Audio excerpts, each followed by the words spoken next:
السلام علیکم۔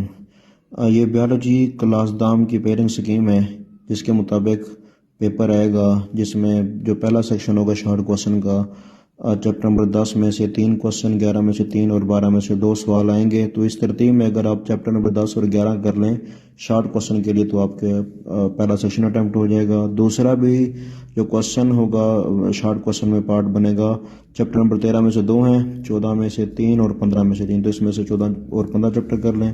تیسرا سے شارٹ کوسچن سیکشن میں 16، 17، 18 میں سے بنے گا، جس میں سے 16 میں سے 4، 17 میں سے 2 ہیں، تو اگر یہ کر لیں تو آپ کا شارٹ کوسچن اٹیمپٹ ہو جائیں گے۔ اگر ہم لانگ کوسچن کی بات کریں تو چیپٹر نمبر 10 سے اے اور چیپٹر نمبر 12 سے بی پارٹ بنے گا، اور اسی طرح دوسرا لانگ کوسچن چیپٹر نمبر 11 اور 13 سے، اور جو تیسرا لانگ کوسچن ہے چیپٹر نمبر 17 اور 18 سے بنے گا۔ تو اس میں آپ ترتیب دیکھ لیں، جو چیپٹر آپ کو بہترین اور اچھے سے تیار ہوں وہ تیار کر لیں تاکہ آپ کا پیپر آسانی سے اور کم محنت سے اٹیمپٹ ہو جائے۔ جزاک اللہ۔